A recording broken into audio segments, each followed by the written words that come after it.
999-cu ilin noyabr ayının o gecəsi, prezident aparatının binasına geç saatlarda bir nəfər daxil oldu. Onu heç bir jurnal qeyd etmədi. Mühafizəçilər sonralar iddia edəcəklər ki, həmin şəxsin adı görünməz siyahıda var idi. Ancaq 9 nəfərin məlumatı olan bir siyahı. Vəfa Qulzadənin kabinetinə aparan dəhlizdə kimsə yüksək səslə danışdığını eşitmişdi. Lakin sözləri seçmək mümkün değildi.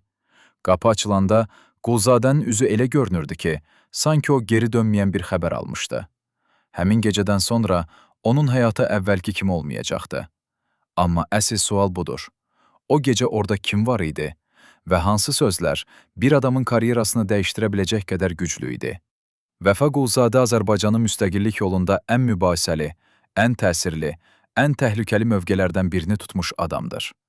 Prezident aparatının rəhbəri, Heydər Əliyevin ən yaxın məsləhətçisi, xarici siyasətin gizli arxitekti. O sadəcə bürokrat deyildi. O, gücün arxasındakı güc idi. Təxminən 3 il ərzində, 1996-cı ildən 999-cu ilə qədər, onun kabineti Bakının ən sirli otağı idi. Diplomat görüşləri, strateji planlar, gizli danışıqlar, xarici güclərə cavab addımları, müxalifətlə görüşlər, hamısı bu kabinetin 4 divarı arasında formalaşırdı. Heydər Əliyev ona inanırdı. Xalq isə onu qorxu və hörmətlə xatırlayırdı. Amma 1999-cu ilin sonunda bir şey dəyişdi. Qəfil, heç kim gözləmədiyi bir anda Vəfa Qulzadə istefa verdi. Rəsmi səbəb sadə idi, şəxsi səbəblər. Lakin kim bu izaha inanır? Həqiqət budur ki, o gecəyə qədər heç nə onun istefa verəcəyinə işarə etmirdi. Əksinə, Quluzadə ən aktiv dövrünü yaşayırdı. Təkcə bir neçə gün əvvəl o, Rusiya ilə enerji danışıqlarında Azərbaycanın mövqeyini təmsil edirdi və eyni ilə İranla sərhəd məsələlərində sərt bəyanatlar verirdi. Onun çıxışları diplomatik dillə deyil, açıq ittihamlarla dolu idi.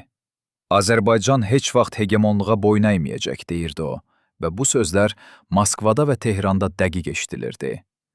Xarici güclər isə sakitcə diqqət yetirirdi. Quluzadənin hər sözü, hər çıxışı arxivləşdirilirdi, təhlil edilirdi və bəlkə də cavablandırılırdı. Bəs o gecə nə baş verdi? Quluzadənin kabineti adi görünürdü. Stolun üzərində sənədlər, açıq qovluqlar, gizlilik qrifi olan məktublar var idi. Divarın kənarında arxivlər, pəncərədə isə prezident aparatının girişinə baxan mənzərə. Lakin o gecə bu otağa daxil olan şəxs bunların heç birinə maraq göstərmədi. O, birbaşa Quluzadəyə yaxınlaşdı və ona bir şey dedi. Nə dedi? Təhdid, xəbərdarlıq, ultimatum, yoxsa sadəcə informasiya? Bilinmir. Amma o an Quluzadənin üzündəki ifadəni görən bir mühafizəçi sonralar belə izah etdi. Elə bil ki, öz ölüm hökmünü oxuyurdu.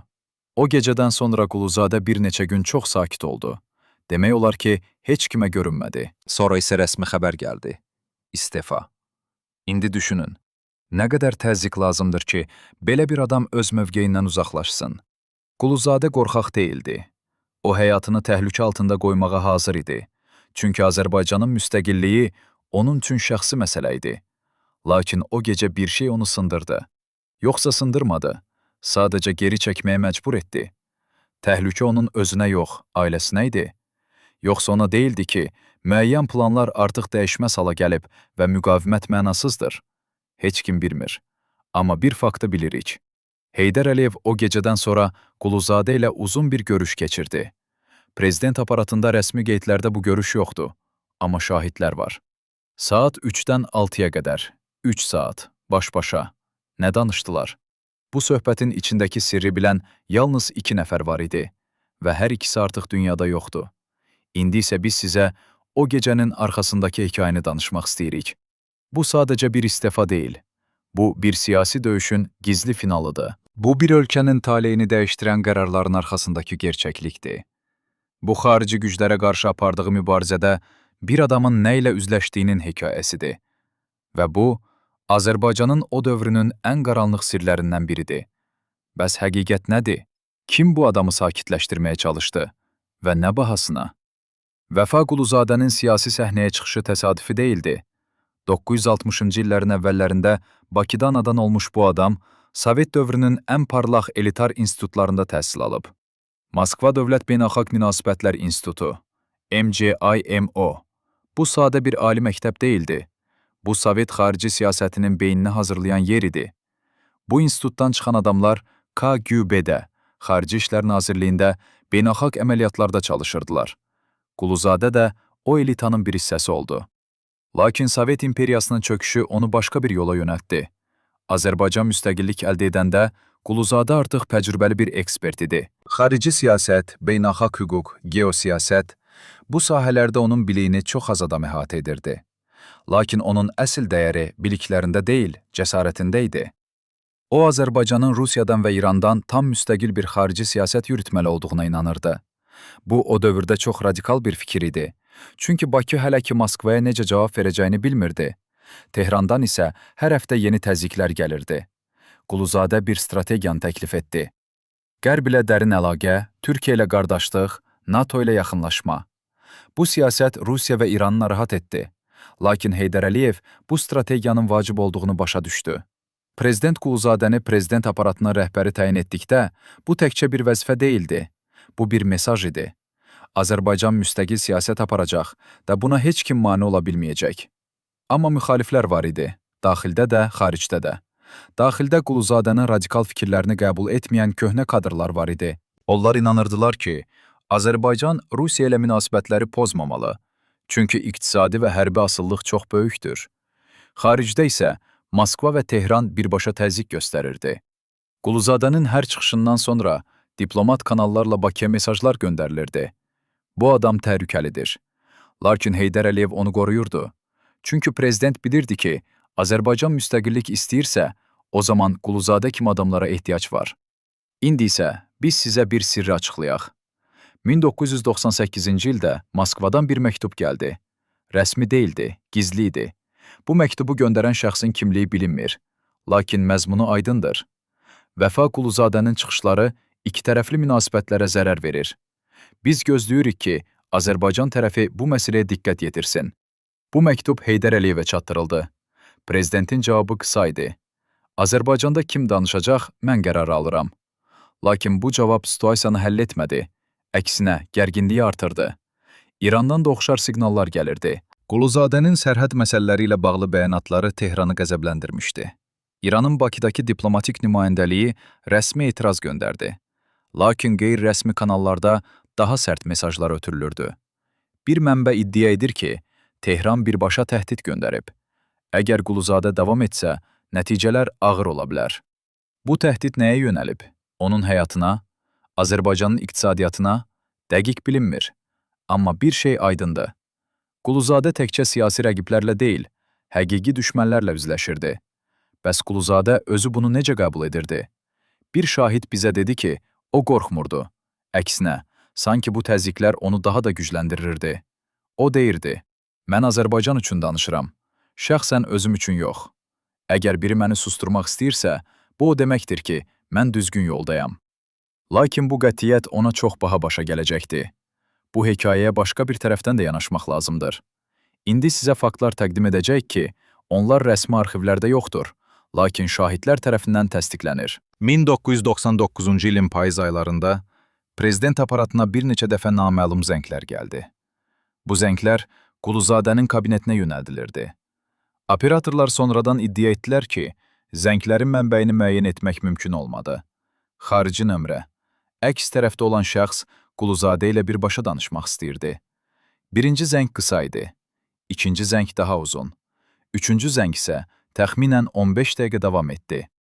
Bu zənglərdən sonra Quluzadə çox gərgin görünürdü. Bir gün o yaxın əməkdaşına dedi, bəzi adamlar düşünür ki, məni sustura bilərlər. Lakin onlar bilmirlər ki, mən bir adamam deyil, bir ideyanın səsiyəm. Bu sözlər fəlsəfi səslənir, amma əslində xəbərdarlıqdır. Quluzadə bilirdi ki, onu hədəf alıblar. Lakin o, geri çəkilməyə hazır deyildi. Yoxsa o vaxt belə düşünürdü. İndi sizə başqa bir faktı təqdim edək. 1999-cu ilin oktyabr ayında Bakıda çox qəribə bir hadisə baş verdi. Quluzadənin maşını gecə saat 12-də polis tərəfindən dayandırıldı. Rəsmi səbəb təhlükəsizlik yoxlaması. Lakin Quluzadə bilirdi ki, bu adi yoxlama deyil. Sürücü sonradan dedi ki, polislər maşının içinə çox diqqətlə baxdılar. Sanki bir şey axtarırdılar. Heç nə tapmadılar. Lakin mesaj aydın idi. Sən izlənirsən. Quluzadə bu hadisəni Heydər Əliyevə çatdırdı. Prezidentin cavabı belə oldu. Mən bunu araşdıracağam. Amma araşdırılıb araşdırılmadığı bilinmir. Təzyiq artırdı. Quluzadənin ailəsi də bunu hiss edirdi. Bir gün Quluzadənin qardaşı ona dedi, Vəfa, bəlkə biraz geri çəkilsən, bəlkə bu mübarizə artıq çox təhlükəlidir. Quluzadənin cavabı sərt idi. Geri çəkilmək deməkdir təslim olmaq. Mən təslim olmaram. Lakin o ailəsinin narahatlığını görürdü və bu onun qərarına təsir etməyə başladı. İndi gəlin o gecəyə, o məşum noyabr gecəsinə qaydaq. Quluzadə kabinetində idi. Tək. Qapı döyüldü. Mühafizəçi dedi ki, ziyarətçi gəlib. Kim? Ad verilmədi. Sadəcə deyildi. O sizinlə danışmalıdır. Quluzadə qapını açdı. Kim idi? Bizə məlum olan məlumatlara görə, bu şəxs Bakıda yerli adam deyildi, xarici idi. Və onun sözləri çox aydın idi. Siz çox uzağa getdiniz. Bəzi adamlar bunu bağışlamayacaq. Biz sizə bir seçim təklif edirik. Ya sakitləşin, ya da nəticələrlə üzləşin. Quluzadə soruşdu. Nəticə deyəndə nəyi nəzərdə tutursuz? Cavab daha da soyuq idi. Biz sizin ailənizdən başlayarıq. O an Quluzadə başa düşdü ki, bu artıq sadəcə siyasi mübarizə deyil. Bu, onun ən əzizlərini hədəf alan bir hücumdur. O gecə heç kimə bu söhbəti açıqlamadı. Amma növbəti gün o Heydər Əliyevə zəng etdi. Cənab Prezident, mən sizinlə görüşməliyəm, təcili. Heydər Əliyev bilirdi ki, Quluzadə asan qorxan adam deyil. Əgər o təcili görüş istəyirsə, o zaman vəziyyət ciddidir. Görüş keçirildi. 3 saat. 2 güc arasında söhbət. Quluzadə dedi ki, təzyiq dözülməz həddə çatıb.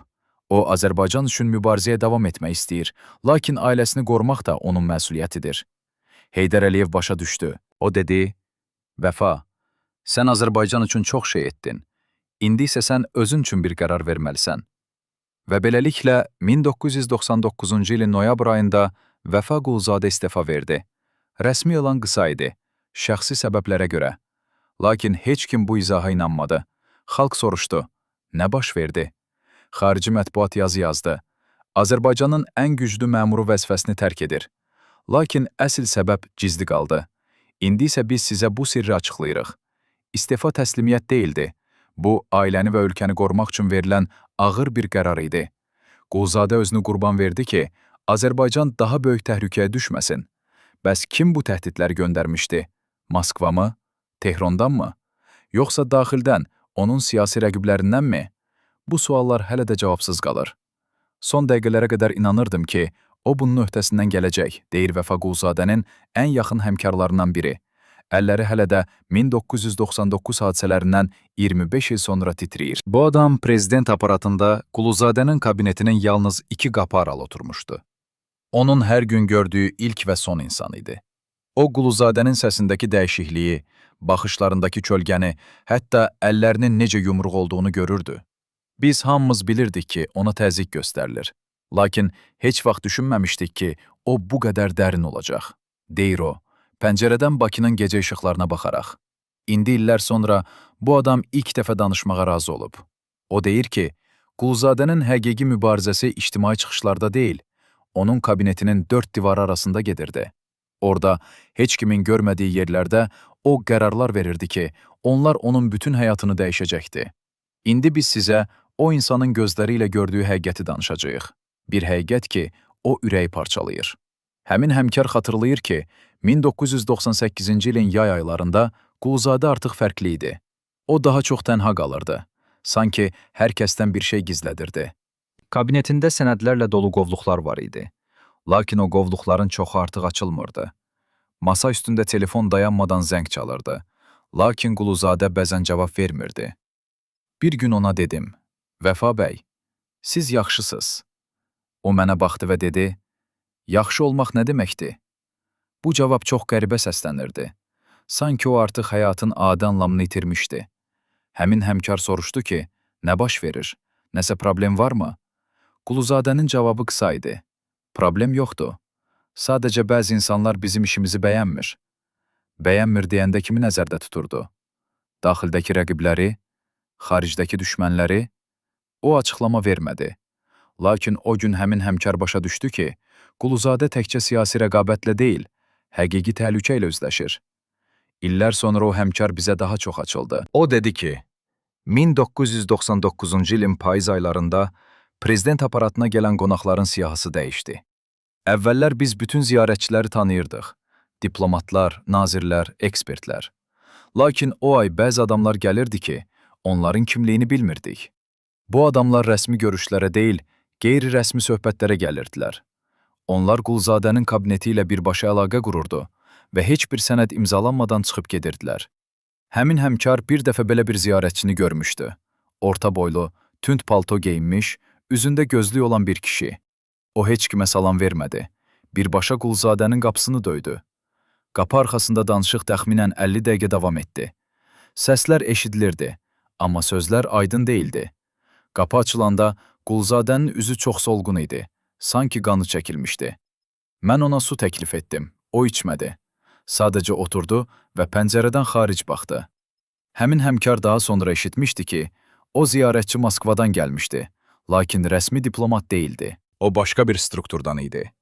Təhlükəsizlik və nəzarət strukturundan. Onun Bakıya gəlişinin məqsədi aydın idi. Azərbaycan hökumətinə mesaj çatdırmaq. Lakin mesaj kim üçün nəzərdə tutulurdu? Heydər Əliyev üçünmü? Yoxsa birbaşa Quluzadə üçünmü? Həmin həmkar inanır ki, mesaj şəxsən Quluzadəyə yönəldilmişdi. O Quluzadəyə deyirdi ki, xarici siyasət çıxışları bir xəttdən keçməməlidir. Lakin Quluzadə o xəttdən keçmişdi. O açıq-aşkar Azərbaycanın müstəqilliyindən, Qərblə əməkdaşlıqdan, NATO ilə yaxınlaşmadan danışırdı. Bu sözlər Kreml üçün qəbul edilməz idi. Və indi qisas gəlmişdi. Bir başqa şahid, Quluzadənin sürücüsü, bizə daha şok edici bir hekayə danışdı. O dedi ki, 1999-cu ilin oktyabr ayında Quluzadə ona qəribə bir tapşırıq verdi. Məni bu gecə fərqli marşrutla aparmalısan. Bu adi değildi. Quluzadə həmişə eyni yollarla hərəkət edirdi. Çünki təhlükəsizlik protokolu bunu tələb edirdi. Lakin o gecə o, sürücüdən tələb etdi ki, kənar küçələrdən keçsinlər. Magistral yollardan yox. Sürücü soruşdu. Niyə? Cavab qısa idi. Sadəcə et dediyimi. Yol boyu Quluzadə arxaya baxırdı. Sanki kimsə onları təqib edirdi. Sürücü güzgüdən yoxladı, heç bir maşın yox idi. Amma Quluzadənin gərginliyi azalmadı. Mən onu heç vaxt belə görməmişdim, deyir sürücü. Maşın evə çatanda Quluzadə tez düşdü. Qapını bağladı və daha heç kimə görünmədi. Bu şahidlərin hamısı bir faktı təsdiqləyir. Quluzadə izlənirdi, təqib olunurdu və bu təqib onu psixoloji cəhətdən sındırırdı. O artıq öz evində belə özünü təhlükəsiz hiss etmirdi. Bəs Heydər Əliyev bunu bilirdimi? Bəli, prezident hər şeyi bilirdi, lakin o Quluzadəni qoruya bilmirdi. Çünki təzyiq o qədər güclü idi ki, hətta prezident də qarşısını ala bilməzdi. Quluzadə bu həqiqəti anladı və o zaman başa düşdü ki, mübarizə artıq sona çatır. Amma ən ağır sual budur. Bu mübarizədə qələbə çalan kim oldu? Quluzadənin həyatında bəzi yerlər var idi ki, onlar heç vaxt rəsmi sənədlərdə qeyd olunmayıb. Bu yerlər gizli görüşlər, məxfi danışıqlar və kritik qərarlar üçün nəzərdə tutulmuşdu. Ən sirli yerlərdən biri, prezident aparatının binasının altında yerləşən arxiv otağı idi. Rəsmi olaraq bu otaq köhnə sənədlər üçün istifadə olunurdu. Lakin həqiqətdə orada çox daha vacib şeylər var idi. Quluzadənin həmkarları deyirlər ki, o həmin arxiv otağına tez-tez gedirdi. Bəzən gecənin bir yarısında o özü ilə açar aparırdı və heç kim içəri buraxmırdı. Arxiv otağı kiçik idi, amma çox xüsusi. Divarlar qalın beton idi, səs keçirməzdi. İçəridə 4 rəf var idi.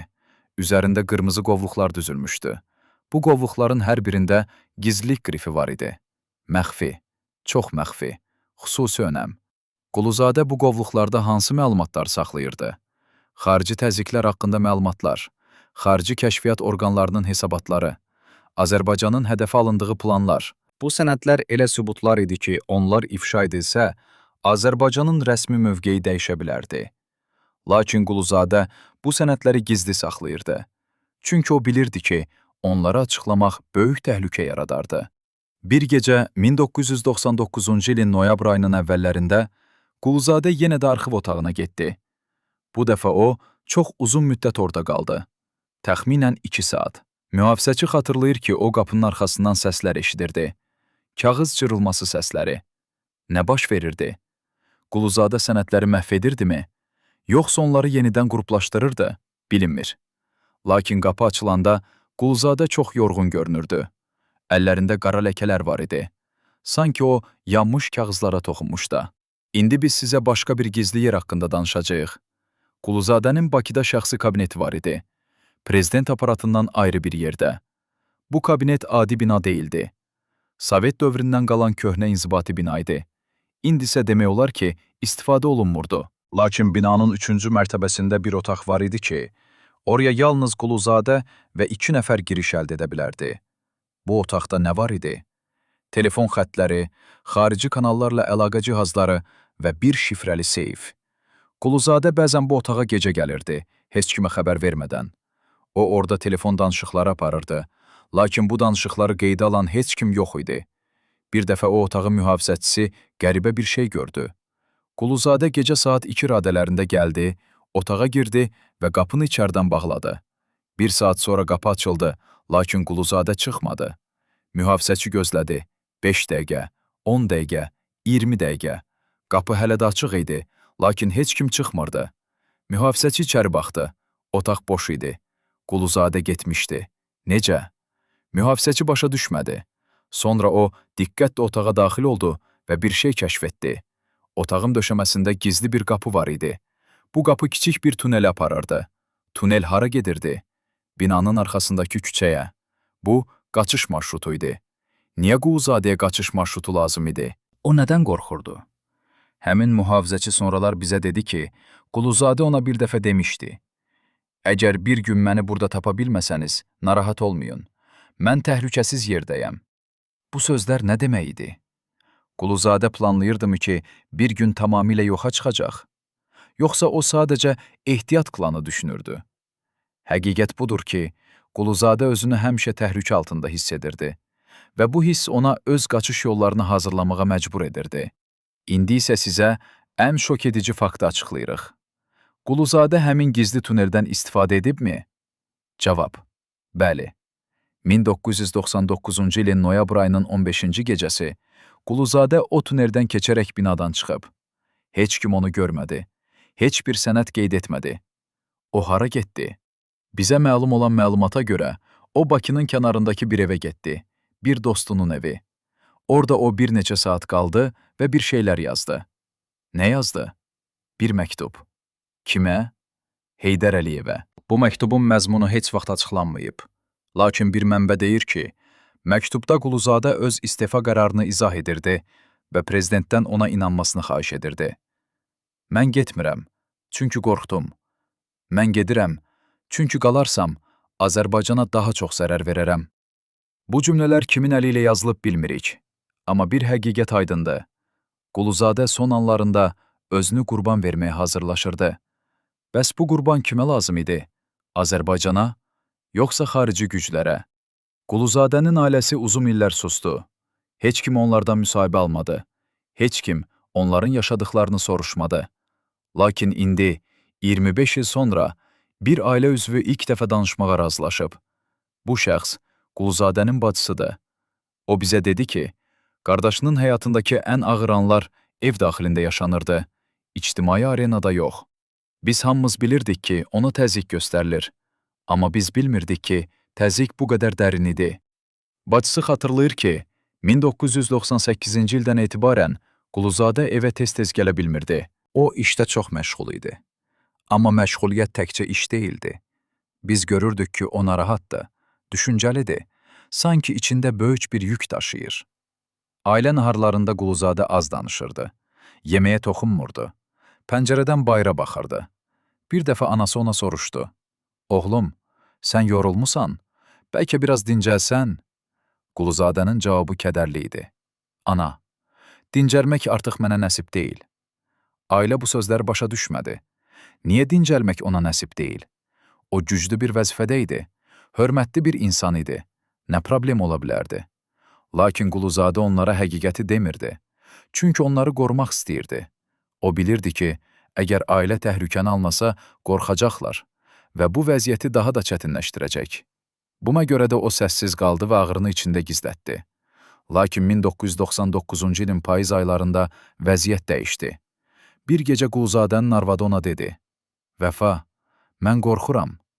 O soruşdu: "Nədən qorxursan?" Arvad cavab verdi: "Bu gün kimsə məni izləyirdi. Mən bazara gedirdim və bir maşın məni təqib edirdi." Quluzadə çox ciddi oldu. O soruşdu: "Maşının nömrəsini gördünmü?" Arvad dedi: "Xeyr, amma maşın tünd rəngli idi və içində 2 nəfər oturmuşdu." Quluzadə heç nə demədi. Amma o gecə o yuxu yatmadı. O pəncərə yanında oturdu və küçəyə baxdı. O ailəsinin təhlükə altında olduğunu anladı və bu onu qırdı. Bacısı bizə dedi ki, Quluzadə həmin gecədən sonra çox dəyişdi. O evdə də rahat deyildi. Daim gərgin idi. Hər səsə təlaşlanırdı. Bir dəfə qapı zəngi çaldı. Quluzadə ayağa sıçradı və qapıya tərəf qaçdı. Qapıda sadəcə qonşu var idi. Amma Quluzadənin reaksiyası elə idi ki, sanki o ölüm qorxusu yaşayırdı. Ailə bu halı gördü və çox narahat oldu. Onlar başa düşdülər ki, Quluzadə yalnız siyasi mübarizə aparmır. O öz həyatı və ailəsinin həyatı üçün mübarizə aparır. İndi bacısı bizə ən ağır sirri açıqlayır. 1999-cu ilin noyabr ayının 14-də Quluzadə ailəni topladı və onlara bir şey dedi. "Mən bəlkə bu işdən çıxacam, bəlkə istefa verəcəm." Ailə şok oldu. Niyə? Nə baş vermişdi? Quluzadə izah etdi. "Mənim işim artıq sizi təhlükəyə salır. Mən sizi qorumaq istəyirəm." Anası ağladı. O dedi: "Oğlum, sən hər şeyi Azərbaycan üçün etdin. İndi niyə getməlisən?" Quluzadənin cavabı çox ağır idi. "Çünki Azərbaycanı qorumaq üçün mən özümü qurban verməliyəm." O gecə ailə uzun müddət danışdı. Onlar başa düşməyə çalışdılar ki, nə baş verir. Lakin Quluzadə onlara bütün həqiqəti demədi. O onlara xarici təhdidlər haqqında danışmadı. Təqiblər haqqında danışmadı. Ailəyə yönələn birbaşa hədələr haqqında danışmadı. O sadəcə dedi: "İnanın mənə, bu ən yaxşı qərardır." Ailə inanmaq istəyirdi, amma ürəklərində dərin bir kədər var idi. Bacısı indi deyir ki, Quluzadənin istefa qərarı təslimiyyət deyildi. O həyatda ən çətin qərarlardan birini verdi. Öz karyerasını qurban verərək ailəsini və ölkəsini qorudu. Lakin bu qurban ona nə qazandırdı? Təhlükəsizlik? Dinclik? Xeyr. Quluzadə istefa verdikdən sonra da rahat deyildi. O həmişə arxaya baxırdı, həmişə şübhə ilə yaşayırdı və ailə bunu görürdü. Onlar bilirdilər ki, qardaşları və ata əsl azadlığını heç vaxt geri qaytarmadı. İndi isə ən ağır sual. Ailəni hədəfə alan kimlər idi? Moskvadan gələn adamlarmı? Daxildəki düşmənlərmi? Yoxsa üçüncü bir qüvvəmi? Heç kim dəqiq cavab vermiş. Lakin bir həqiqət aydındır. Quluzadə ailəsini qorumaq üçün siyasi arenadan getdi. Lakin təhlükə heç vaxt tamamilə yox olmadı. Və bu, onun və ailəsinin üzərinə qara bir kölgə saldı. İndi düşünün, bir adamın öz əzizlərini qorumaq üçün ölkəyə xidmətdən əl çəkməsi nə qədər ağırdı? Və bu qərarı ona kim qəbul etdirdi? 1999-cu ilin oktyabr ayının sonlarında Quluzadənin şəxsi həkimi ona çox qəribə bir xəbər verdi. Həkim dedi ki, son analizlər narahat edicidir. Təzyiq çox yüksəkdir. Ürək ritmi qeyri-sabitdir. Yuxu pozğunluğu kritik həddədir. Lakin Quluzadə bu xəbəri sanki eşitmədi. O soruşdu: "Nə qədər vaxtım var?" Həkim çaşdı. "Nə demək istəyirsiniz?" Quluzadənin cavabı soyuq idi. "Demək istəyirəm ki, bu vəziyyətlə mən nə qədər davam edə bilərəm?" Həkim başa düşdü ki, Quluzadə öz bədənini bir vasitə kimi görür. İstifadə edilməli və tükənməli bir resurs. O ona dedi: "Vəfa bəy, siz dincəlməlisiniz. Əks halda orqanizm özünü bərpa edə bilməyəcək." Quluzadənin üzündə qəribə bir təbəssüm yarandı. "Həkim, mən dincəlmək üçün yaşamıram. Mən bir işi başa çatdırmaq üçün yaşayıram." Həkim o gün başa düşdü ki, Quluzadə artıq özünə qayıtmayacaq. Lakin tibbi problemlər yalnız fiziki deyildi, psixoloji idi də. Quluzadə yuxu yatmırdı. Gecələr o kabinetin pəncərəsi qarşısında oturur, Bakının gecə mənzərəsinə baxırdı. Bəzən o yuxu həbləri qəbul edirdi, amma onlar da kömək etmirdi. Bir gecə o kabineti tərk edərkən, mühafizəçi onun əllərinin necə titrədiyini gördü. Mühafizəçi soruşdu. Cənab Quluzadə, sizə bir şey lazımdırmı? Cavab yox idi. Sadəcə başını buladı və getdi. Növbəti gün həmin mühafizəçi gördü ki, Quluzadənin gözlərinin altında qara çevrələr var. Dərisi solğundur, addımları ləngdir. O sanki 50 yaşlı bir adam deyil, 70'lik bir kişi kimi görünürdü. Bir həmkarı dedi. Vəfa bəy, siz xəstəsiniz, həkimə getməlisiniz. Quluzadə ona baxdı, heç nə demədi və kabinetin qapısını bağladı. İndi bizə məlum olan tibbi sənədlər çox şok edicidir. Quluzadənin həkimi özər qeydlərində yazmışdı ki, xəstənin vəziyyəti gündən-günə pisləşir. 1998-ci ilin sonlarından etibarən Quluzadənin qan təzyiqi sabit yüksək idi. 180 üzərinə 110. Bu kritik səviyyədir. Üstəlik, onun mədəsində xora əlamətləri aşkar edilmişdi. Çünki o, düzgün qidalanmırdı və daim stres altındaydı. Həkim ona xüsusi pəhriz və istirahət təyin etmişdi. Lakin Quluzadə heç birinə əməl etmədi. O dedi, mən xəstə olmağa vaxtım yoxdur. Bu sözlər bir inkar deyildi, bir həqiqət idi. Quluzadə bilirdi ki, ona verilmiş müddət məhduddur və o, hər saniyəsini istifadə etməlidir. Lakin ən qorxunc faktı indi açıqlayırıq. Həmin həkimin arxivində bir qeyd var ki, o heç vaxt rəsmi olaraq təqdim edilməyib. Qeyddə yazılır, xəstə mənə dedi ki, o son 2 həftədir izlənmə hissi yaşayır və buna görə də evdən çıxarkən daim arxaya baxır. Mən ona psixoloq məsləhəti tövsiyə etdim, lakin o rədd etdi. Xəstənin psixoloji vəziyyəti fiziki vəziyyətindən daha təhlükəlidir. Bu tibbi qeyd bizə nə deyir? Quluzadə yalnız bədənən yox, ruhən də dağılırdı. Paranoya, yuxusuzluq, daimi gərginlik, bunlar onu içərdən yeyirdi və heç kim ona kömək edə bilmirdi. Çünki o, kömək istəmirdi. O düşünürdü ki, zəiflik göstərmək onu daha da hədəfə çevirər. İndi sual. Niyə bu tibbi məlumatlar heç vaxt ictimaiyyətə açıqlanmadı? Çünki Quluzadə bunu qadağan etmişdi. O həkimə demişdi, heç kim bilməməlidir ki, mən xəstəyəm. Əgər düşmənlərim bunu öyrənsələr, zəifliyimdən istifadə edəcəklər. Beləliklə Quluzadə öz ağrısını gizlətdi, öz çökməsini gizlətdi və özünü sağlam göstərməyə çalışdı. Lakin bədən yalan danışmır. Onun üzü getdikcə daha solğun olurdu. Əlləri getdikcə daha çox titrəyirdi. Gözləri getdikcə daha dərin çökəklərə düşürdü. İnsanlar bunu görürdülər, amma susmağı üstün tuturdular. Çünki Quluzadə elə bir güc idi ki, onun haqqında susqun qalmaq ən təhlükəsiz yol idi. Bəs bu sükut ona kömək etdimi, yoxsa onu daha da tənhalığa itələdi? 1999-cu ilin noyabrının 11-də Prezident aparatının arxiv şöbəsinə qəribə bir əmr gəldi. Əmr çox qısa idi. Müəyyən sənədlər təcili olaraq yenidən təsnif edilməli və ya arxivdən çıxarılmalıdır. Kim bu əmri vermişdi? Rəsmi olaraq aparatın inzibati rəhbəri. Lakin qeyri-rəsmi olaraq bu əmr daha yuxarıdan gəlmişdi. Arxiv işçiləri çaşmışdılar. Hansı sənədlər? Niyə belə təcili? Lakin onlara izah verilmədi. Sadəcə siyahı verildi. 18 qovluq. Bu qovluqlar çox xüsusi idi. Siyahıda nələr var idi? Xarici təzyiqlər haqqında hesabatlar, Rusiyanın və İranın Azərbaycana yönəlik gizli planları, Quluzadənin apardığı məxfi diplomatik yazışmalar, NATO ilə danışıqlar haqqında qeydlər. Bu sənədlər Azərbaycanın xarici siyasətinin ən həssas nöqtələrini əks etdirirdi. Əgər bu sənədlər ictimaiyyətə sızsa, Azərbaycan beynəlxalq böhran yaşaya bilərdi. Lakin əgər bu sənədlər məhv edilsə, tarixi həqiqət əbədi olaraq itirilərdi. İndi bizə məlum olan faktlar budur. O 18 qovluqdan 12-si arxivdən çıxarılıb və heç vaxt geri qaytarılmayıb. 6 qovluqsa yenidən təsnif edilib və çox məxfi kateqoriyasına keçirilib. Yəni onlara giriş əldə etmək demək olar ki, qeyri-mümkündür. Nə baş verdi? Kimsə bu sənədləri məhv etdi, yoxsa kimsə onları gizlətdi və ən əsası, bu qərar kimin mənafələrinə xidmət edirdi? Arxiv işçilərindən biri bizə dedi ki, sənədləri çıxarmaq üçün gələn şəxs tanış deyildi. O, aparatda çalışan adam yox idi, xaricdən gəlmişdi. Üzərində dəri gödəkçə, əlində çanta var idi. O sənədləri götürdü, heç nə demədi və çıxıb getdi. Arxiv işçisi soruşmaq istədi ki, bu sənədlər hara aparılır, lakin ona deyildi. Suallar vermə, sadəcə protokolu imzala.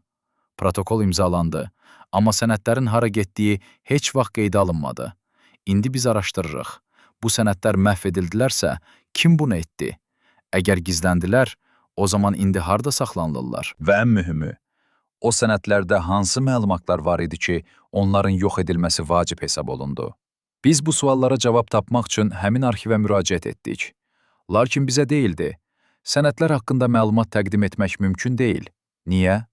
Təhlükəsizlik səbəblərinə görə. Lakin hansı təhlükəsizlik? Azərbaycanın təhlükəsizliyimi? Yoxsa hansısa şəxslərin təhlükəsizliyimi? İndi isə sizə başqa bir fakt açıqlayırıq. Quluzadənin özünün şəxsi qeydləri də itirilib. O hər gün bir jurnal aparırdı. Orada görüşlərini, düşüncələrini, siyasi təhlillərini qeyd edirdi. Bu jurnal çox qiymətli bir mənbə idi. Çünki orada Azərbaycanın xarici siyasət strategiyasının real mənzərəsi əks olunurdu. Lakin Quluzadə istefa verdikdən sonra bu jurnalı heç kim görmədi. Ailə üzvləri deyirlər ki, Quluzadə jurnalını evə gətirmirdi, kabinetində saxlayırdı. Amma istefa zamanı kabinet boşaldılarkən jurnal aşkar edilmədi. Hara getdi? Quluzadə özü onu məhv etdimi? Yoxsa kimsə onu ələ keçirdi? Bir mənbə bizə dedi ki, istefa elanından bir gün əvvəl Quluzadə kabinetində tək idi və o çoxlu kağızları yandırırdı. Mühafizəçilər tüstüyü duymuşdular, lakin içəri girmədilər, çünki Quluzadə bunu qadağan etmişdi. O öz arxivini məhv edirdi. Niyə? Çünki bilirdi ki, o sənədlər təhlükəlidir, özü üçün, ailəsi üçün, Azərbaycan üçün. O düşündü ki, ən yaxşı yol onları yox etməkdir. Amma bu qərar doğru idi. Əgər o sənədlər qalsaydı, biz indi daha çox şey bilərdik. Amma o sənədlər yox edildi və beləliklə həqiqətin bir hissəsi əbədi olaraq kölgədə qaldı.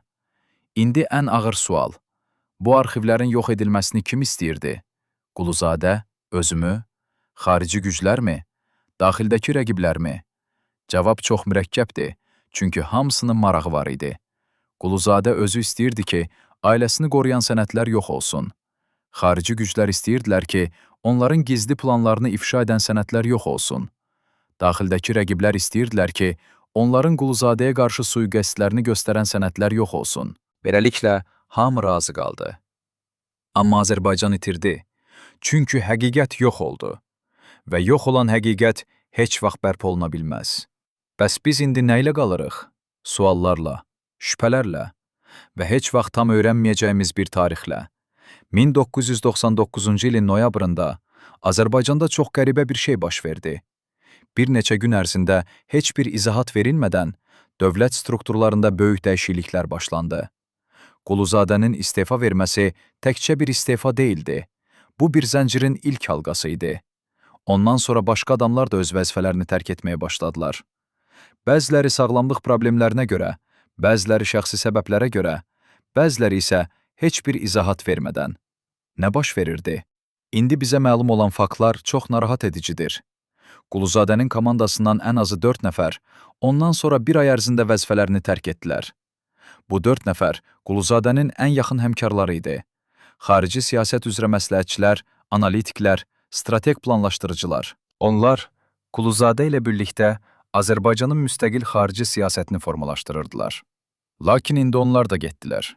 Təsadüfmü? Yoxsa planlaşdırılmış təmizləməmi? Bir mənbə bizə dedi ki, bu adamların hamısına eyni mesaj çatdırılmışdı. Yeni rəhbərlik sizin xidmətlərinizə ehtiyac duymur. Lakin bu mesaj rəsmi deyildi, şifahi idi. Heç bir sənəd yox idi, heç bir rəsmi əmr yox idi. Sadəcə bir zəng, bir söhbət. Və insan başa düşürdü ki, artıq orada yeri yoxdur. Bu təmizləmə idi, amma çox incə və gizli təmizləmə. Kütləvi repressiya yox idi. Sadəcə hər kəsə öz yolu göstərilirdi. Və hamı gedirdi. Bəs kim bu yeni rəhbərlik idi? Rəsmi olaraq prezident aparatında strukturlar dəyişmədi. Lakin qeyri-rəsmi olaraq güc balansı tamamilə fərqli oldu. Quluzadənin təmsil etdiyi xətt, Qərblə yaxınlaşma, NATO ilə əməkdaşlıq, Rusiyadan müstəqillik artıq dominant deyildi. Onun yerinə başqa bir xətt gəldi. Balanslaşdırma, çoxtərəfli diplomatiya, Rusiya ilə dialoq. Bu pis xətt deyildi, sadəcə fərqli idi. Amma məsələ budur, bu dəyişiklik necə və niyə baş verdi? İndi biz sizə ən şok edici faktı təqdim edirik. Quluzadə getdikdən sonra Azərbaycanın xarici siyasət kursunda konkret dəyişikliklər baş verdi. İlk dəyişiklik, Rusiya ilə enerji danışıqlarında Azərbaycan daha yumşaq mövqe tutmağa başladı.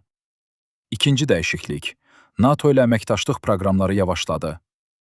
Üçüncü dəyişiklik, İranla sərhəd məsələləri üzrə gərginlik azaldı. Bunlar kiçik dəyişikliklər deyildi, bunlar strateji dönüş idi. Və indi sual, bu dəyişikliklər Quluzadənin getməsindən sonra təsadüfən baş verdimi, yoxsa onun uzaqlaşdırılmasının məqsədi məhz bu dəyişiklikləri həyata keçirmək idi? Başqa sözlə, Quluzadəni kim və nə üçün aradan çıxartmaq istəyirdi? Cavab çox sadədir. Onu aradan çıxartmaq istəyənlər, onun xarici siyasət xəttinə zidd olanlar idi. Və bu insanlar kim idi? Rusiya maraqlarını təmsil edənlər, İran maraqlarını təmsil edənlər və bəlkə də daxildə öz şəxsi maraqlarını qorumaq istəyən adamlar. İndi biz bu insanların kimliyini açıqlamırıq, çünki sübutlarımız tam deyil. Lakin biz bilirik ki, Quluzadənin getməsindən sonra müəyyən adamlar çox gücləndi. Onlar yeni vəzifələr aldılar, yeni səlahiyyətlər əldə etdilər və Azərbaycanın xarici siyasətinə təsir göstərməyə başladılar. Və nəticə, Quluzadənin illər boyu qurduğu strategiya dəyişdirildi. Bu xəyanət idi, yoxsa sadəcə siyasi reallıq? İndi sizə başqa bir faktı deyək. Quluzadənin getməsindən sonra onun haqqında heç kim danışmadı. O sanki heç vaxt mövcud olmamış kimi yaddaşdan silindi. Prezident aparatının rəsmi saytında onun fəaliyyəti haqqında heç bir məlumat yoxdur. Dövlət mediasında onun adı çəkilmir. Tarix kitablarında o bir cümlə ilə xatırlanır. Prezident aparatının keçmiş rəhbəri. Beləliklə Quluzadə yalnız fiziki olaraq yox, həm də yaddaş olaraq silindi. Bu ən dəhşətli cəza idi, unudulmaq. Bəs kim bundan faydalandı? Çox sadə cavab. Hər kəs ki, Quluzadənin xəttinə qarşı idi. Rusiya öz nüfuzunu Azərbaycanda gücləndirdi. İran öz narahatlığını azaldı. Daxildə isə bəzi siyasi qruplar öz mövqelərini möhkəmləndirdilər. Hamı qazandı. Yalnız bir nəfər itirdi. Quluzadə. Və onunla birlikdə Azərbaycanın müstəqil xarici siyasət arzusu da bir qədər zəiflədi. Bəs bu ədalətli idi? Yoxsa tarixi bir səhv? Və indi, 25 il sonra, biz bu qərarların nəticələrini hələ də yaşayırıq. Çünki tarix unudulmur, yalnız gizlədilir. Və gizlənmiş tarix bir gün üzə çıxır. Və o gün hamı cavab verməli olacaq. Niyə Quluzadə getdi? Kim onu göndərdi? Və hansı qüvvələr bundan faydalandı? İndi isə gəlin o gizli qovluğa qaydaq ki, o bütün bu hekayənin açarıdır. Təsəvvür edin. Siz Azərbaycanın ən güclü kabinetlərindən birində oturursunuz və əlinizdə klassifikasiyalı qovluq var. Bu qovluğun üzərində kod yazılıb. O, P, Qafqaz 99. Yalnız 4 nəfər bu kodun mənasını bilir. Qovluğun içində. Quluzadənin son 2 ilində apardığı bütün gizli danışıqların protokolları, xarici kəşfiyyat xidmətlərinin Azərbaycan haqqında hesabatları və bir şey ki, onu oxuyan hər kəs dərhal başa düşür. Bu ölkə çox böyük oyunun mərkəzində dayanıb. Qovluqda bir bölmə var ki, orada Quluzadənin özünün əl yazısı ilə qeydlər var. Bir qeyddə o yazır. Moskva və Tehran razılaşıblar. Onlar mənə ultimatum veriblər. Ya sus, ya da nəticələrlə üzləş. Tarix qeyd edilməyib, lakin bu cümlələr kifayətdir ki, biz anlayaq. Quluzadə təkcə siyasətçi deyildi, o hədəfə çevrilmişdi. İndi sual, bu qovluq indi hardadır? Cavab, heç kim bilmir. 1999-cu ilin noyabrında bu qovluq arxivdən çıxarıldı və bir daha görünmədi. Amma biz bilirik ki, o qovluqda olan məlumatlar Quluzadənin sonunu izah edir və həmin məlumatları gizlədən adamlar indi hardasa rahat yatırlar, bilərək ki, həqiqət əbədi olaraq bastırılıb. O qovluqda başqa nə var idi?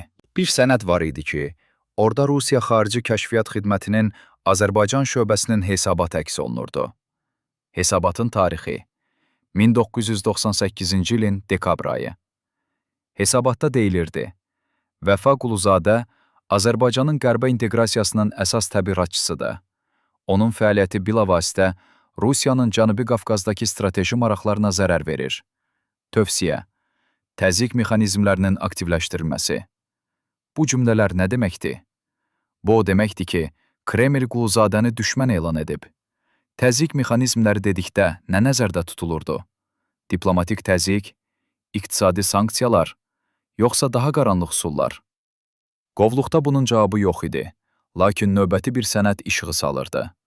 O sənəddə deyilirdi ki, Bakıda Rusiyanın qeyri-rəsmi nümayəndələri Quluzadənin yaxın ətrafı ilə görüşlər keçirirlər və ona təsir göstərmək üçün vasitə axtarırlar. Vasitə tapmışdılarmı? Bəli, vasitə ailəsi idi. İndi başqa bir sənədə keçək. İran Xarici İşlər Nazirliyinin Azərbaycan İdarəsinin məxfi məktubu. Tarix 1999-cu ilin mart ayı. Məktub Tehrandakı Ali Təhlükəsizlik Şurasına ünvanlanıb. Məzmun Vəfa Quluzadənin Azərbaycan-İran sərhəd mübahisələri ilə bağlı bəyanatları qarşılıqlı etimadı pozur. Quluzadənin bu mövqedə qalması İran-Azərbaycan münasibətlərinin gələcəyinə təhlükədir. Tövsiyə edirik ki, Bakı rəhbərliyinə bu narahatlıq çatdırılsın. Məktub çox diplomatik dildə yazılsa da, mesaj aydın idi. Quluzadə problematik şəxsdir və onun susması vacibdir. Tehran diplomatik kanallarla bu narahatlığı Bakıya çatdırdı mı? Bəli. Heydər Əliyev bu mesajı aldı mı? Bəli. Prezident nə etdi? O Quluzadəni müdafiə etməyə çalışdı. Amma təzyiq o qədər güclü idi ki, müdafiə getdikcə çətinləşirdi. İndi o qovluqdakı ən şok edici sənədi sizə açıqlayaq. Quluzadənin özünün yazdığı gizli memo. Memo Heydər Əliyevə ünvanlanıb, lakin heç vaxt rəsmi olaraq təqdim edilməyib. Quluzadə bu memonu kabinetində saxlayırdı. Sanki bir gün onu göndərəcək, amma heç vaxt cəsarət tapmadı. Memoda yazılır. Hörmətli cənab prezident, mən artıq davam edə bilmirəm. Xarici güclər mənim ailəmə təhlükə yaradırlar. Mənə deyilir ki, əgər siyasi fəaliyyətimi dayandırmasam, ailə üzvlərim hədəf olacaq. Mən Azərbaycan üçün canımı verməyə hazıram, amma ailəmi qurban verməyə hazır deyiləm. Buna görə də sizə rica edirəm. Mənim istefa ərzəmi qəbul edin. Bu mənim üçün yeganə çıxış yoldur. Bu sözlər qəlbi parçalayır. Quluzadə özünü qurban verirdi, çünki başqa yol görmürdü. Amma bu qurbanlıq nəyə nail oldu? Ailəsini xilas etdimi? Yoxsa sadəcə təslimiyyət idi? İlk dəfə 25 il sonra Quluzadənin özünün ən yaxın dostlarından biri kamera qarşısında danışmağa razılaşıb. Bu adam Quluzadə ilə uşaqlıqdan tanış idi. Onunla eyni məktəbdə oxumuşdu. Sonra isə həyat yolları ayrılsa da dostluqlarını saxlamışdılar. İndi o 70 yaşını keçib, saçları ağarıb, lakin yaddaşı çox kəskindir. Biz ona soruşuruq. Quluzadə istefa qərarını necə qəbul etdi? O dərin nəfəs alır və deyir, Vəfa o qərarı qəbul etmədi. O ona məcbur edildi. Biz soruşuruq, kim məcbur etdi?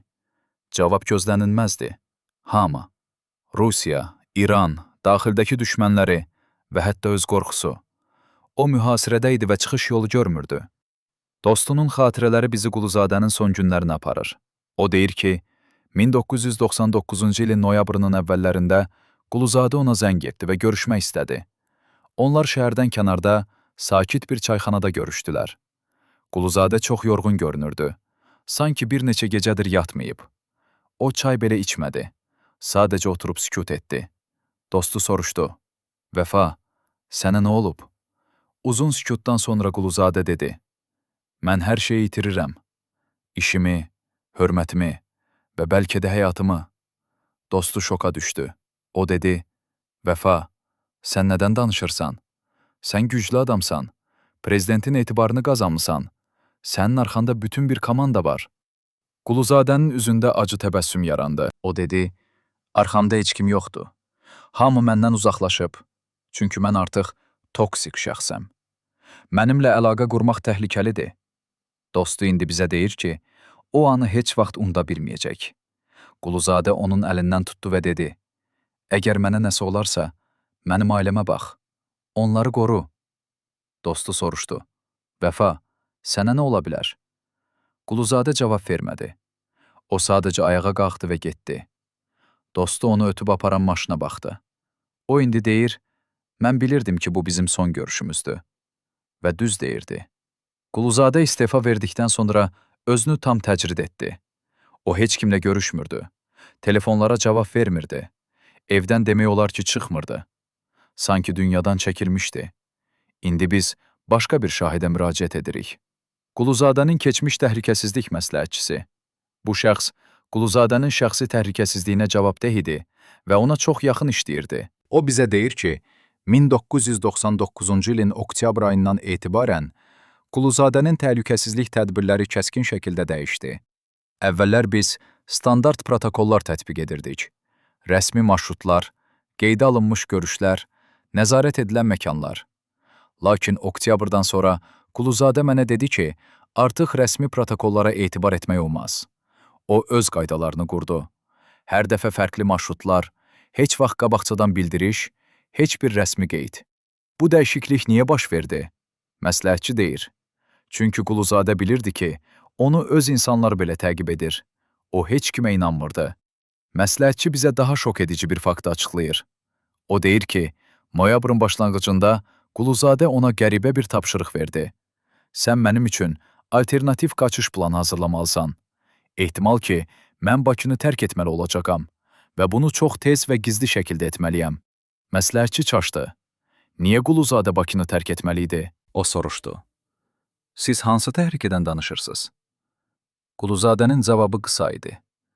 Bir təhlükə ki, onu sənə izah edə bilmirəm. Plan hazırlandı. Gecə vaxtı, özəl avtomobillə, sərhədə yaxın bir nöqtəyə, oradan isə təyyarə ilə. Lakin plan heç vaxt həyata keçmədi. Çünki Quluzadə başa düşdü ki, qaçmaq məsələni həll etməyəcək. O istefa verməyi seçdi. İndi məsləhətçi bizə sonuncu faktı deyir. İstefa elan edildikdən sonra Quluzadə onu çağırdı və dedi.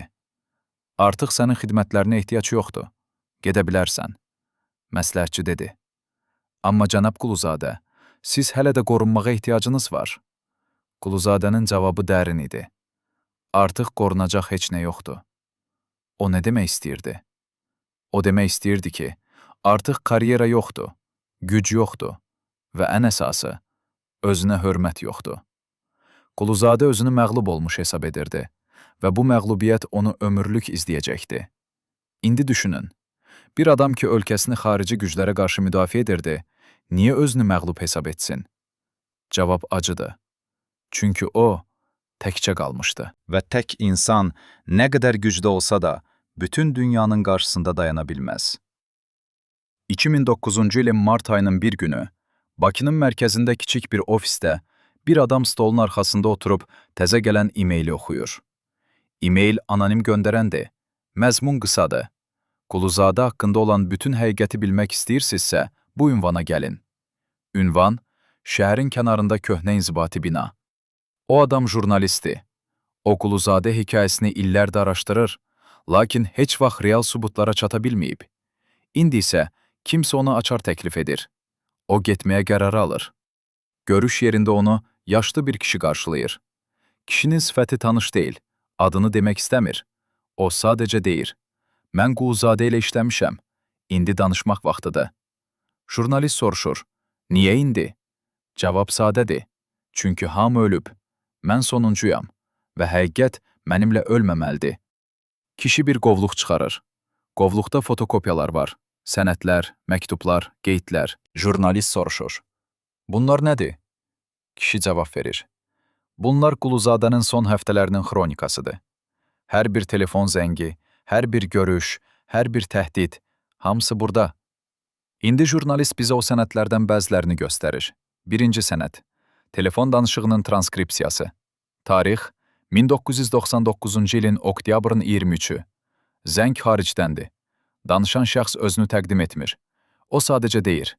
Cənab Quluzadə, sizə son xəbərdarlıq edirik. Fəaliyyətinizi dayandırın. Əks halda nəticələr ağır olacaq. Quluzadə soruşur. Nəticə deyəndə nəyi nəzərdə tutursunuz? Cavab dondurucudur. Sizin bacınızın oğlu məktəbə gedir, elə deyilmi? Məktəbin yolu çox təhlükəli ola bilər. Quluzadə səsini qaldırır. Siz kiminlə danışırsınız, bilirsinizmi? Mən bu təhdidləri qəbul etmirəm. Qarşı tərəf sakitcə deyir. Qəbul etməyiniz vacib deyil. Sadəcə qəbul edəcəksiniz. Zəng kəsilir. İkinci sənəd. Quluzadənin öz əl yazısı ilə qeydi. Tarix, oktyabrın 24. Qeyddə yazılır: Bu gecə yuxu yata bilmədim. Ailəmi xəbərdar etməliyəm. Amma necə? Əgər onlara həqiqəti desəm qorxacaqlar. Əgər deməsəm, özlərini qoruya bilməyəcəklər. Mən tələyə düşmüşəm. Hara gedirəm? Kömək istəməliyəmmi? Kimə? Prezident artıq mənə kömək edə bilməz, çünki təzyiq çox güclüdür. Bəlkə gedib hər şeyi ictimaiyyətə açıqlamalıyam. Lakin bunu etsəm, beynəlxalq böhran yaranar və Azərbaycan itkilər çəkər. Bəlkə sadəcə təslim olmalıyam. Amma təslim olmaq deməkdir xəyanət. Bu qeyd Quluzadənin daxili mübarizəsini göstərir. O, intiharda idi. Çıxış yolu görmürdü. Üçüncü sənəd. Quluzadənin dostuna göndərdiyi məktub. Məktub heç vaxt göndərilməyib, sadəcə yazılıb və stol çəkməcəsində saxlanılıb. Məktubda deyilir: Əziz dostum, bu sözləri oxuyursansa, deməli mən artıq yoxam və ya çox uzaqdayam. Bilməlisən ki, mən hər şeyi Azərbaycan üçün etdim. Ancaq Azərbaycan məndən daha böyükdür və mən onun yolunda qurban olmalıyam. Ailəmə bax. Onlara de ki, mən qorxaqdan getmədim. Mən getdim, çünki qalmaq onlara təhlükə yaradırdı. Bu məktub Quluzadənin son vəsiyyəti kimidir. O bilirdi ki, sonu yaxınlaşır. Jurnalist soruşur: Bu sənədləri necə əldə etdiniz? Kişi cavab verir: Mən Quluzadənin kabinetində işləyirdim. İstefa elan edildikdən sonra kabinet təmizlənəndə mən bəzi sənədləri xilas etdim. Qanunsuz idi, bilirəm. Amma düşündüm ki, həqiqət daha vacibdir. Jurnalist yenə soruşur: Niyə indi açıqlayırsınız? Kişi yorğun təbəssümlə deyir: Çünki indi danışmasam, heç vaxt danışa bilməyəcəm. Mən xəstəyəm. Həkimlər deyir ki, 6 ay qalıb. Və beləliklə, həqiqət ölümcül xəstənin dili ilə üzə çıxır. Bir insan ki, öz sonunu görür və ağırlıq daşımaq istəmir. Amma sual budur: Bu həqiqət nəyisə dəyişəcəkmi? Yoxsa sadəcə keçmişin daha bir sirrini ortaya çıxaracaq və heç nə dəyişməyəcək? İstefa elan edildikdən sonra Quluzadənin həyatı tamamilə dəyişdi. O, dövlət strukturlarından uzaqlaşdı, ictimai həyatdan çəkildi və özünü akademik fəaliyyətə əsir etdi. O, Azərbaycan Diplomatiya Akademiyasında mühazirələr oxumağa başladı. Gənc diplomatları yetişdirirdi. Lakin tələbələr deyirdilər ki, onun mühazirələrində dərin kədər hiss olunurdu. Bir tələbə xatırlayır: O, bizə xarici siyasət haqqında danışanda elə görünürdü ki, sanki özü itirilmiş bir döyüşdən danışır. Quluzadə artıq o əvvəlki enerjili, cəsarətli siyasətçi deyildi. O, sınmış bir insan idi. Ailə isə onu qorumağa çalışırdı. Arvadı və uşaqları bilirdilər ki, babaları və əri ağır dövr keçirib və ona dəstək lazımdır. Lakin Quluzadə özünü bağlamışdı. O, çox az danışırdı. Evdə əksər vaxtı tək otağında oturur, kitablar oxuyurdu. Bacısı deyir: Biz onu itirdik. Bədənən aramızdaydı, amma ruhu çox uzaqdaydı. Quluzadə özünü bağışlamırdı. O düşünürdü ki, təslim olmaqla xəyanət edib. Lakin həqiqət budur ki, o təslim olmayıb. Sadəcə daha böyük zərərin qarşısını almaq üçün geri çəkilib. İndi isə bəs o adamlar nə oldu ki, Quluzadəni kənara itələdilər? Onlardan bəziləri yüksək vəzifələrdə qaldılar. Onlar karyeralarını davam etdirdilər, güclərini artırdılar və Quluzadə haqqında heç vaxt danışmadılar. Bəziləri indi təqaüddədirlər, rahat həyat sürürlər və keçmişi unudublar. Amma onlardan heç biri Quluzadənin ödədiyi qiyməti ödəməyib. Onlar qalib gəldilər. Quluzadə isə itirdi. Ancaq tarixi ədalət belə işləyir. Qaliblər qazanır, məğlublar yaddaşdan silinir. Azərbaycan isə irəli getdi. Ölkə iqtisadi inkişaf etdi. Beynəlxalq arenada mövqeyini möhkəmləndirdi. Enerji sahəsində böyük layihələr həyata keçirdi. 1999-cu ildəki böhran arxada qaldı. Ancaq bir sual qalır. Əgər Quluzadə qalsaydı, Azərbaycanın xarici siyasəti fərqli olardımı? Ölkə daha çox qərbə inteqrasiya olunardımı? Yoxsa mövcud kurs ən düzgün kurs idimi? Bu suallara cavab yoxdur. Çünki tarix alternativ senarilər yazmır. 2015-ci ildə Vəfa Quluzadə dünyasını dəyişdi. O, özünü son illərdə ictimaiyyətdən təcrid etmişdi. Az çıxış edirdi, az yazırdı. Ölümü sakit oldu. Heç bir dramatik hadisə yox idi. Ancaq dəfn mərasimində çox az adam iştirak etdi. Dövlət rəsmiləri gəlmədilər. Keçmiş həmkarlarının əksəriyyəti gəlmədi. Sadəcə ailə, yaxın dostlar və bir neçə sadiq tələbə. Bir tələbə mərasimin sonunda dedi: "Biz böyük bir müəllimi itirdik. Ancaq ölkə onu artıq unutmuşdu. İndi, 10 il sonra, biz bu hekayəni danışırıq və özümüzə sual veririk. Nə üçün?" Cavab sadədir. Çünki Qulzadənin hekayəsi yalnız onun hekayəsi deyil. Bu kiçik bir ölkənin böyük güclər arasında müstəqilliyini qorumaq üçün apardığı mübarizənin hekayəsidir. Bu, bir adamın öz prinsiplərinə sadiq qalıb ağır qərarlar verməsinin hekayəsidir. Və bu, bir ölkənin keçdiyi yolu başa düşmək üçün unudulmuş səhifələri açmaq zərurətinin hekayəsidir. Ancaq ən böyük sual hələ də cavabsızdır. Əsl həqiqət nədir? Quluzadəni aradan çıxarmaq istəyənlər kim idilər? Rusiya mı? İran mı? Daxildəki rəqiblərmi? Yoxsa hamısı birgə? Və Heydər Əliyev nə bilirdi? O Quluzadəni xilas edə bilərdimi? Yoxsa təzyiq elə güclü idi ki, prezident belə əlisaylaq idi? Bu suallara cavab verə biləcək adamlar indi yoxdular. Arxivlər bağlıdır. Sənədlər məhv edilib. Şahidlər susturuluq və ya vəfat edib. Amma bir həqiqət qalır.